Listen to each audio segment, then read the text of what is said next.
Thank you, Don, for your genial introduction. And it's always great to have folks from Michigan. A lot of really good people from Michigan. They used to meet regularly at Lake Geneva in Wisconsin and later moved up to Green Lake. Unfortunately, that very, very, very wonderful program that encouraged me many years. I always look forward to being up there in August.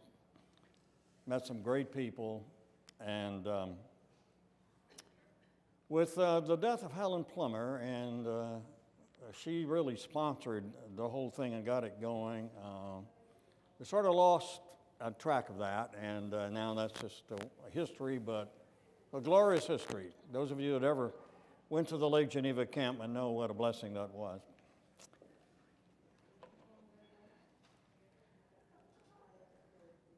Okay, here we are in the letter of James, believe it or not. Today, the theme is partiality, showing favorites, playing favorites.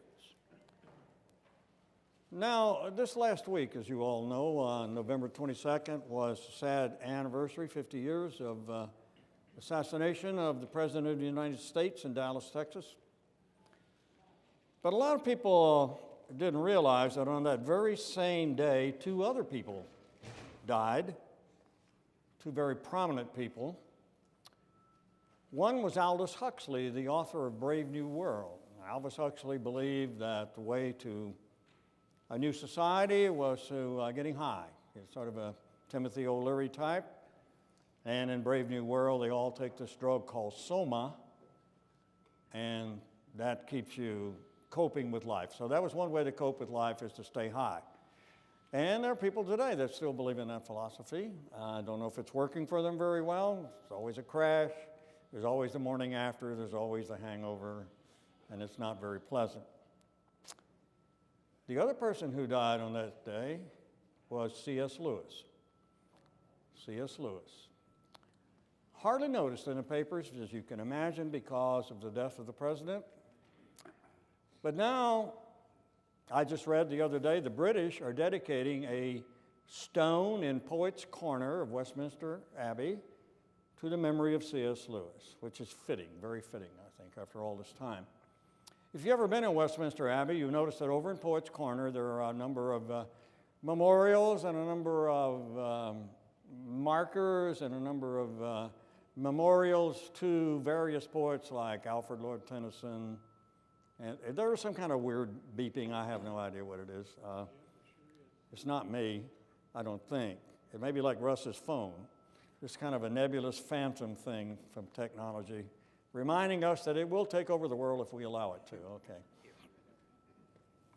Back to Poets' Corner, okay, Westminster Abbey.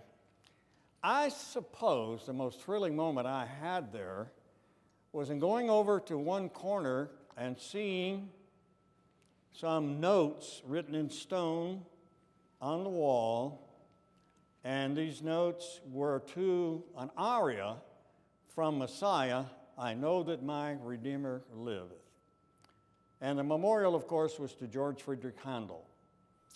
And, wow, who could forget all that he's contributed to our faith and to singing about our faith. I know that my Redeemer liveth, from the book of Job, chapter 19. Well, so a lot to remember, but there's a lot ahead for us as long as God gives us life and day. And we want to live a quality life as Christians. We want that life defined for us in quality ways. Ann and I were having a discussion this week about James. We don't always do that, but we fell into a good discussion on that. And she said, you know, James must have picked up a lot as a younger brother of Jesus, just sitting around the house listening to Jesus talking at the table. What an elder brother to have. I obviously didn't believe in him or agree with him. We found in his lifespan according to John 7, but still, you know, there was an impact there. And then there's Mary, and I'm sure Joseph had a word or two now and then. And they get some pretty good values out of that. Ann was pointing out to me, and I'd never really thought about that before. Just that kind of reflects in his teaching. No, I'm sure that he picked up many, many things from the Lord after he finally became a believer. and that from God himself and the Holy Spirit he was enlightened on many things. But that's a nice idea. So this is a background, you see, makes and molds who we are. We run into a bit of a problem today, but first let's do a little review of where we are, orient ourselves, so to speak, in the book of James. Okay. James has this thing about doing. He's an activist, I guess you'd say, right? Wouldn't you? You get that already. You're picking up on that he's, I don't know whether he's a man of talk very much. Maybe he does do some of that, but it looks like he's sort of one of these guys like Ward Bennett, you know. Ward Bennett always had this one thing he'd say, well, just do it. You know, he was not much on long discussions, and people would always surface problems, you know. That's the easiest thing in the world to do. I mean, we're all good at that. Well, yeah, but, and who hasn't engaged in a little bit of that? Mostly because we really don't want to do it, so we're thinking of 1,000 reasons why it won't work. But, oh, he'd cut through all that like Alexander the Great did with the Gordian sword, you know. It's just do it, you know, and we even gave him a T-shirt on his 80th birthday that said, just do it, you know, and he wore it. So that's the kind of guy he was. He was a humble man, lived in a little house over there in Bluefield, and had a little dog named Louie. Now, anybody with a dog named Louie has got to be okay in my book, okay? I mean, it wasn't like Lord Fauntleroy, the dog. It was Louie, okay? So just do it, and this is James, you know, and then he has this illustration about the mirror, which we looked at last week, so I won't take you back there again. But I think that kind of establishes where he is, okay? So hearing, doing, James sees that as coordinated. He doesn't get in any debate about faith and works much. I think that's been overblown. Luther's responsible for a lot of that. But I think he just kind of has this connection. You don't want to think about believing unless you're also thinking about acting. To him, it's kind of a unity thing. It goes together. And you don't want to separate them. They're inseparable to James. And so, you know, that's kind of the way he goes. And so he's a man of action. So he's not a man of talk a whole lot. But some things do bother him a lot. Things bother him, and they come up. It bothers him that people don't see God as a giving God, that they don't understand if they got a need for wisdom, God's going to help them with that.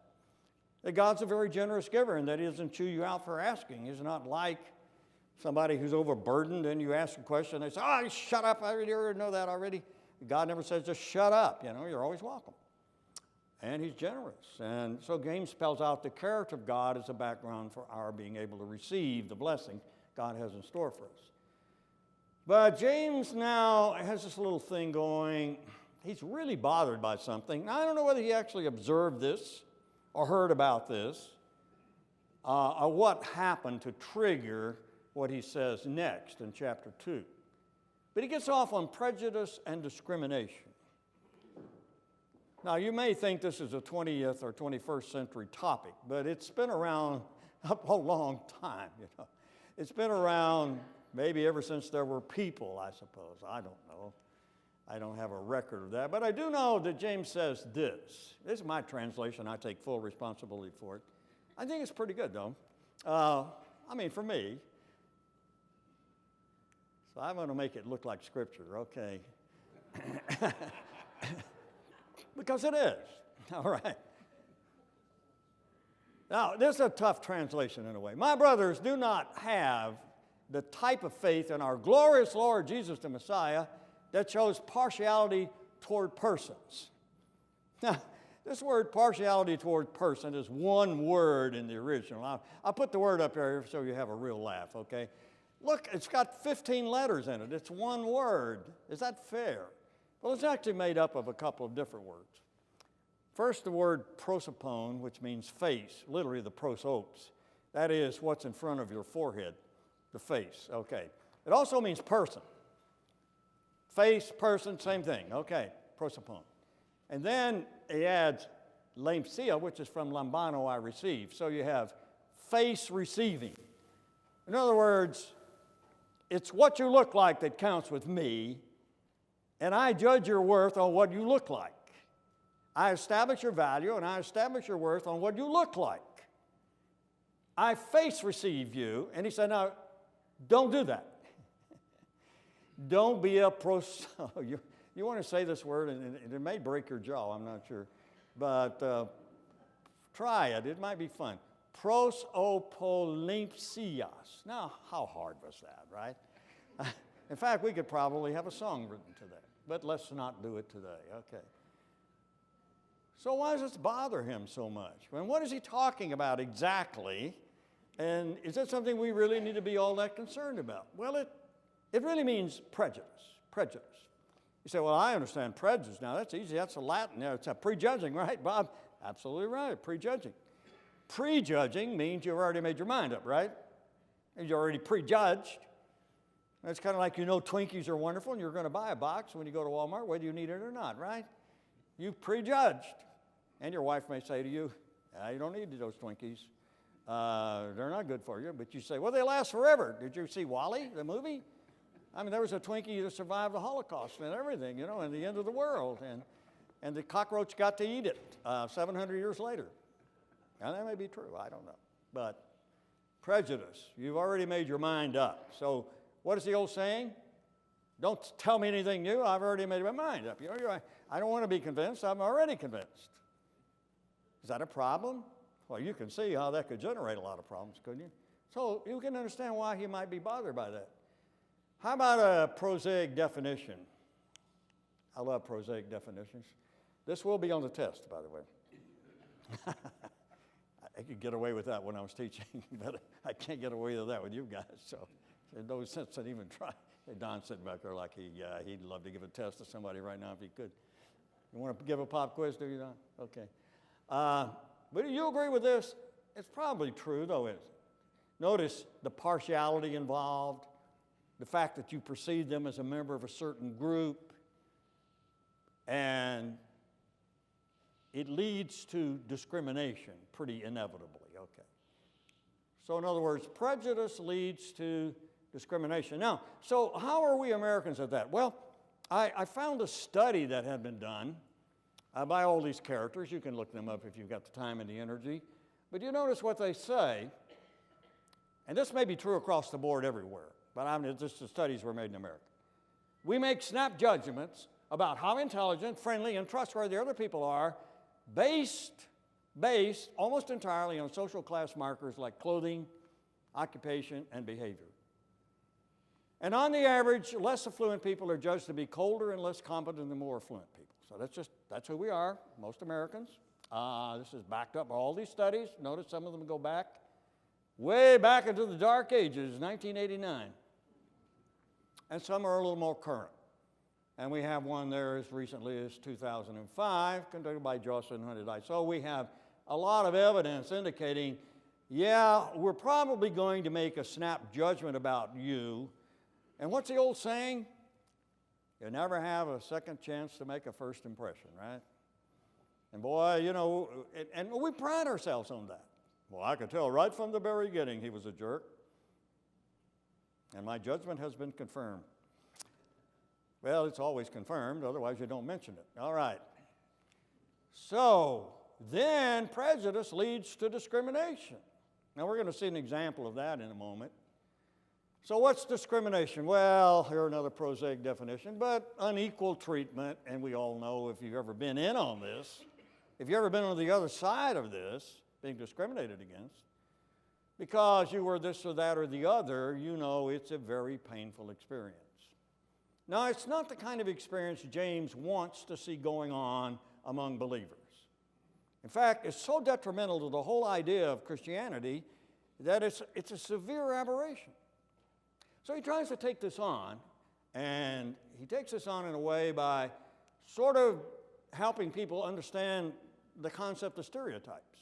They're stereotyping someone or some person, and they don't realize they're doing that.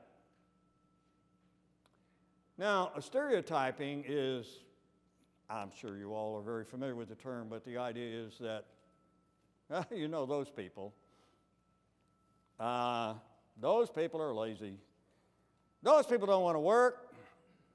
Those people are just a bunch of bums. Those people listen to music that nobody else would listen to. Those people are stingy. Those people are mean. It's all this all, ever, general, universal generalizations about everybody. And we just live that way. We're just so convinced it's all true, except if somebody uses it on us. We don't want to be called a wasp, or we don't want to be called anything that's derogatory like that, or we don't want to be singled out because we say, I'm an individual, but we don't do the same thing for other people, because it's just a lot easier to operate that way. Now, when you were young, and if you notice, everybody here was young at one time. If you don't believe it, ask them to show you the pictures. You'll see a picture and you'll say, gosh, you used to be fairly good looking at one time. What happened? So you say, when you're young, there's a disease caused by a virus called herpes zoster. Herpes zoster may seem innocuous enough. When you're a little kid, you get something called chicken pox. Notice it's not even turkey pox. It's not even cow pox. It's not even really elephant pox. It's not like some monster. It's a chicken pox, okay. It can be very serious, though, if you get on to the Rye syndrome and things like that. But most of us get through chicken pox. Because they say if you get it as an adult, it's not much fun. But almost every kid gets it, so they don't have to worry about getting it as an adult. And you say, chicken pox, big deal. But you've taken on a visitor. You may not be aware of this, and this visitor is called herpes zoster, and it just hangs around in there and hangs around in there, and then you get a little older and get a little older, and your immune system struggles a little bit one day, and all of a sudden the herpes zoster says, it's our chance, boys. And you got shingles. And you don't want to get shingles. Speaking as a person who's had it at one time, I'm going to tell you, it's like being branded. And those of you that have had it, you know what I'm talking about. If you haven't had it, I hope you don't get it, okay? I don't wish it on you. I don't wish it on my worst, well, maybe a couple. No, seriously, I don't. But,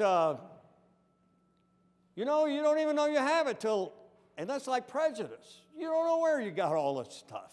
You don't know where it came from. Your family, the kids you went to school with. Over and over again, you're hearing things and processing information. It's stored up in your genes. It's almost in your DNA. And you see somebody and you react, snap judgment, and that is big time trouble, James says. And how does that work itself out? Well, it can be very blatant at times. For example, here's a group. This is a church. It's a church called the Westboro Church from Kansas. Now here's their deeply considered take on things. Blatant, raw, unthinking, inelegant, nasty prejudice. But they want publicity and it's working, okay? And the American media is more than happy to give it to them.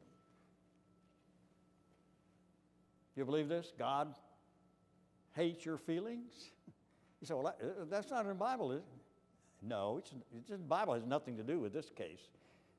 The Bible doesn't form their theology. God so loved the world, the Bible says, and they say, God so hated the world. You're going to hell. That's good news to them. You're going to hell, but I'm not, obviously, they must think. It's going to be a very small population of heaven, I think.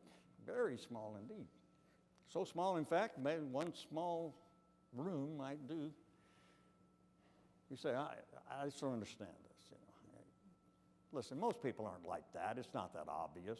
This is very blatant. This is very easy to caricature. This is very easy to say, man. And so, maybe our reaction is to say, well, you hate me, I hate you, right? Is that a good reaction, you think? Is this a good reaction?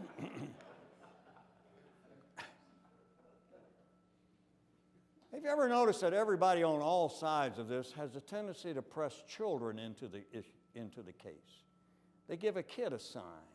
Some of these God hates you signs are being carried by 5-year-old kids from the Westboro Church. Did you ever see that? And even this, with all due respect to this little girl who had a little bit of humor, I don't believe she made the sign, but she's being used, you see. The herpes zoster of the soul is already working there. Is that the best way to counter Westboro? To hate back? You hate us, we hate you. So there. Good Christian response, right? Maybe there's got to be a better way somehow. And I think James is sort of into that. Shall we respond with hate or shall we be serious? Now, see, the serious issue is this. The really deep issue is this. There's a serious question here. James is really positing in chapter 2.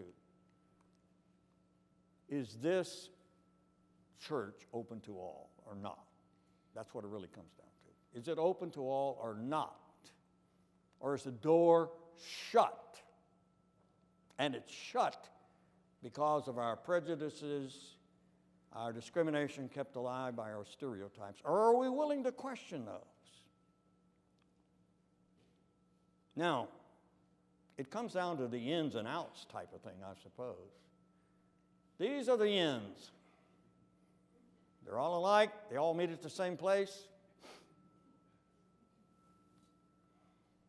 I don't think you'd be welcome in that group if you were a lion or even an aardvark. These are the ends. They all look alike. They all do the same thing. They got a great group going. Don't stick your nose into it. Because it's not much fun being a person who's excluded. But James says, you know, let me tell you something happened. You say, well, when did this happen? I don't know when this happened. There were two men that showed up at church one day. James says showed up at your assembly. Use the word synagogue. He doesn't use the word ecclesia. He uses the word synagogue, synagogue. You say, why does he do that? It's just a Greek word. It means a gathering place. That's all. Synagogue is not a Hebrew word. It's a Greek word. Soon, together, agoge, meeting together, a meeting. They meet together. Okay, it's a synagogue. So they met together. The church. What else? A guy comes in dressed, he says, in splendid clothing. Saks Fifth Avenue, probably not a factory store, and maybe not even Goodwill, who knows. So he walks in, brilliant clothing, and he's got rings. He's got so many gold rings on that James coins a word for him. And the word is golden fingered. That's actually the word that he used. He's so many rings on his fingers like they're made out of gold. This is why Ian Fleming got his idea for the James Bond thing. Maybe not. Gold finger, you know. Wow, I can barely afford one gold ring. No, I don't feel sorry for me. I'm okay, but would you want to be this guy? I saw a lady the other day was close to this. I don't know if she set the alarms off in the airport or not because I wasn't convinced it was real gold. They were steel rings with yellow paint on them, but I could be wrong. Okay. You said you just made a discriminating remark. I did. You're right. Okay, I repent. We like people like you. Welcome. Jeff said, you know, a guy walked in. He had so many rings on it. It was like his fingers were made out of gold. And you know what you said to that guy? Oh, man, we got the best seat for you. Sit down right here. Oh, you comfortable. Let me get a cushion for you. We'll get the PowerPoint up and running in a moment. Would you like coffee? Coffee for my friend here. At the same time, from God knows where, shows up a disreputable individual, dirty individual, clothed, had probably had a bath in a while. But you know you're good Christians because you don't kick him out. You don't kick him out. You say, here, you sit on the floor.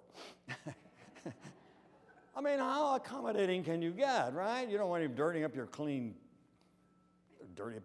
pew. You can't have that. Let the guy sit on the floor. Or take him out back and shower him off, whatever you need to do. But, you know, I mean, James, we let the guy in. Yeah, but did you make him feel welcome like you did the first guy? No. So what's going on here that really upsets James? Well, it's kind of like they're saying this to you if you're the poor guy, okay? This is what they're saying. This is the message you get, you see. I mean, you don't have to come around and say it, but that's the message you get. That's the message you're taking across. So now we have the ins and the outs and churches in. Now, what do you think? It doesn't help to be out. It doesn't feel good, right? You know what they're saying about this bird? You're just not one of us. You're out. You ever been out? You ever been told your sorority wasn't going to rush you because you weren't pretty enough or didn't have enough money? Go join the inferior sorority. They'd be glad to have you. Hey, when I decided to go out for football, and they said I could play tailback, which meant every time I got on the field, the coach said, "Get your tailback on the bench."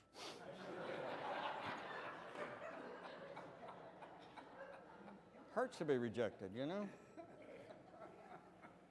It hurts to be out.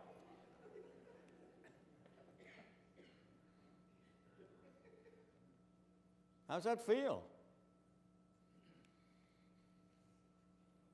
Well, if you've ever been out there, you know how it feels, and it doesn't feel very good. And that's exactly what's happening. Now, of all the places in the universe where you should find acceptance, you also find rejection there. What a great contradiction.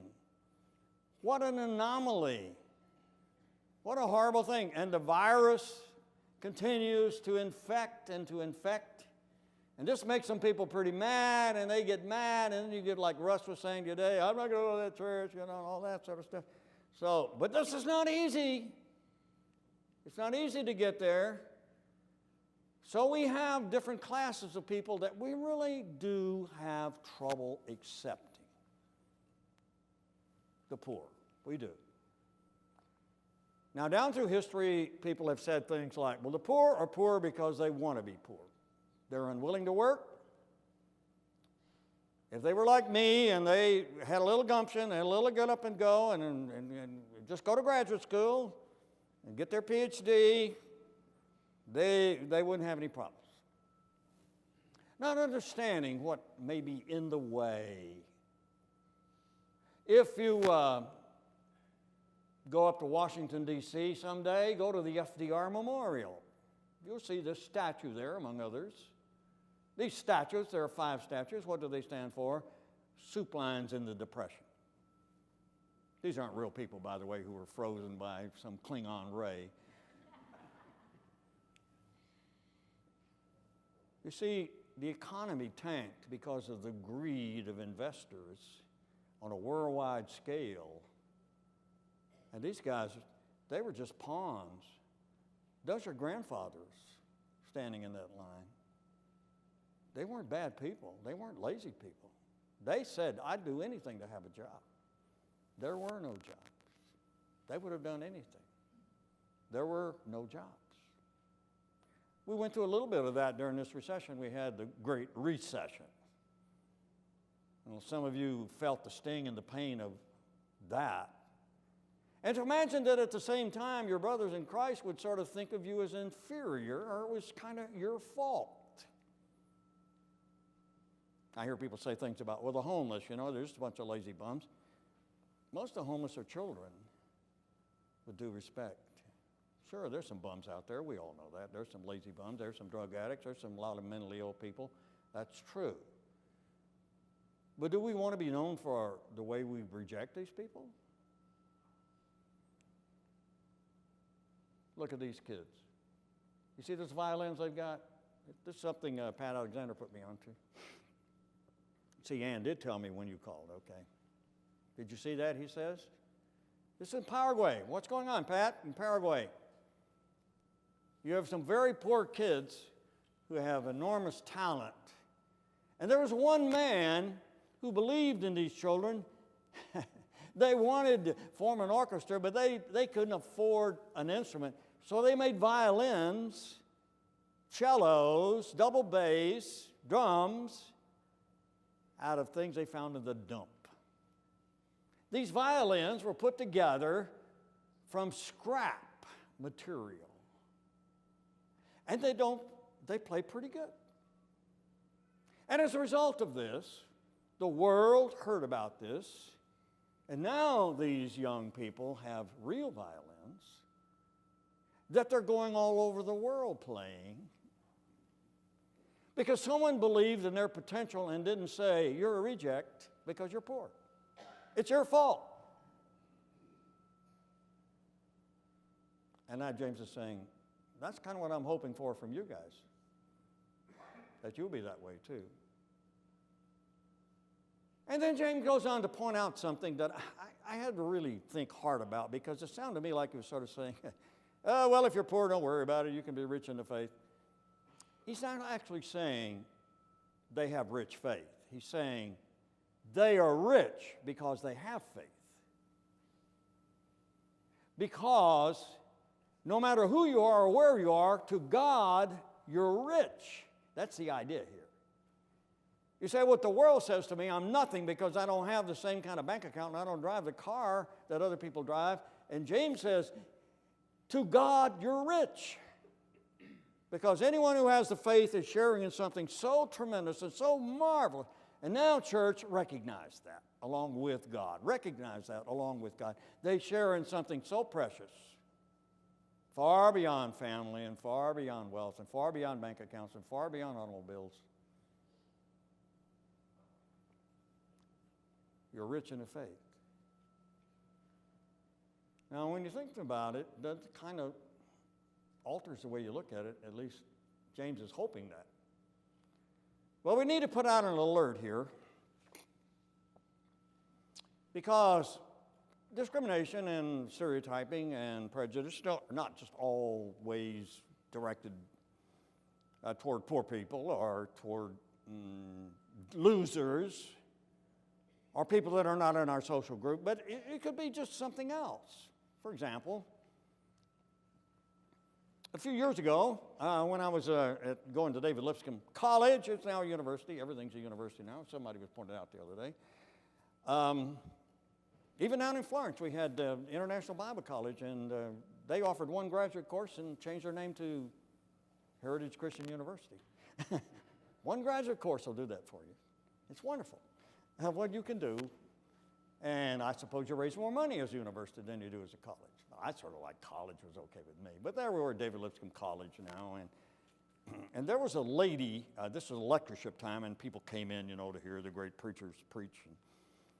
And a lady came in, and she was wearing the dean out right there in the hall. And I was wearing the dean out, whining and complaining at the top of her voice. And I gathered that she was a donor because he didn't throw her out as he should have, or show her the door. He listened. He said, it'll be all right. Don't you worry about it. You know what she was unhappy about? She was saying, what are our young people in the church coming to?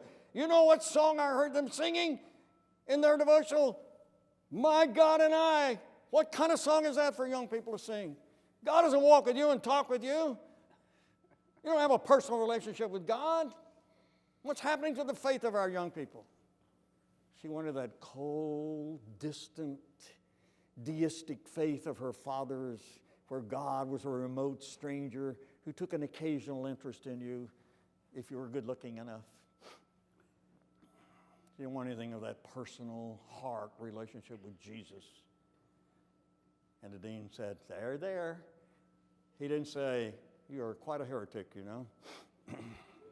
You're quite the unbeliever. You're quite the discriminating individual. Hating young people. Even Paul wrote to Timothy and said, what? Let no one despise your youth. Oh, yeah? Well, how are you going to stop them? Well, he says the best way to do it is just act like a Christian. Act like a believer. That's the best way to stop this. But it's kind of flipping around the other way now, and I've only noticed since I've gotten a few more years on me. Now, friends, that's going to happen to you if you stick around, okay? You understand what I'm saying? Unless you want to be like James Dean and get yourself killed in a sports car accident when you're 27, or die like Elvis in a bathroom at 42, you're going to get older. So you just face up to it, okay? Are you okay with that? Well, I'm sorry if you're not, because it's going to happen anyway. Now we have discrimination against the aged, believe it or not. So we had this against kids, and now We got ageism. They're calling it ageism. I love that title, ageism. You're guilty of discriminating against people of age. And one writer calls it the fear of our future self. We can't face the fact that that's going to be us. So if we hate... Now, when I was... this is true. I was assigning speeches to my students down at University of North Alabama. And one student came in with a speech. Now, this student... well, how shall I say, hated older people with all of his heart. I don't know how he treated his grandmother. I didn't ask him. But everything he had to say was disparaging. I would have been here on time today, but an old person got in my way. I was eating in a restaurant, an old person came in and slobbered their food and made me sick. It was like every day. It's kind of a real problem with old people. So he gave a speech that old people ought to have their driver's license taken away from them. I thought, well, God, you end up with a nut like you driving? That's going to be horrible. Okay. But I heard things like this. Old people just can't drive right. Why, only yesterday? I wonder if this could be said about other age groups. Not driving right. Most of the bad driving I've seen have not been from older people.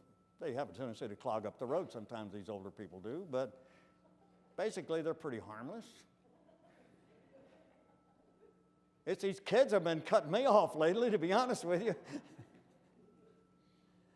Well, yeah, what do you expect? We got a lot more of it than you do. You don't have any to live in yet. Wait till you get some passed, then you can live in it. Well, of course, who wouldn't?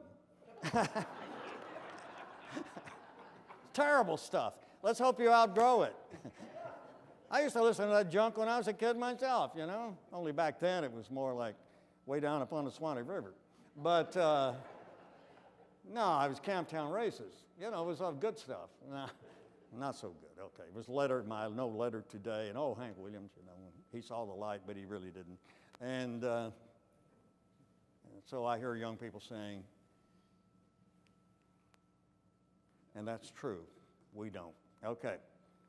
So it doesn't matter. It's just all coming from everywhere, isn't it? It's just, and so do we address that? Do we deal with that in our lives? We get rid of our stereotypes, our discrimination, and our prejudice. Can we get God to help us do that? I think so, but it's a real problem. Well, what do I need to do? I do what James does here. He helps me out by going to this next idea, okay? And the next idea is this. If you love your neighbor as yourself, you do well. If you love your neighbor as yourself, you do well. That ends discrimination, that ends partiality, that ends stereotyping, that ends deciding ahead of time this person isn't worth fooling with. You see, because there's a little something that we ask ourselves, right? Who is my neighbor? You ever heard that before? Where does this come from? You say, well, Bob, it's a parable of the guy we call the Good Samaritan. Now, the Bible does. People always point out to me the Bible doesn't say he's a good Samaritan. Okay, I give you credit for that. But to me, he's a good Samaritan, okay? Take it for what it's worth. Besides, what would the good Samaritans call themselves if there wasn't a good Samaritan? Okay. So who is this? Now, here's the scary thing, you see. It could end up being you, right? This could end up being you. At this point in your life, will a group of God's people say to you, welcome. They're having a hard time now, but it doesn't mean a thing to us. You're still God's child. We still love you. Sit here in the best seat. If a rich guy comes in, he can sit on the floor. Because that's just who we are. That's who we are. Well, okay, my friends, good to see all of you. God bless.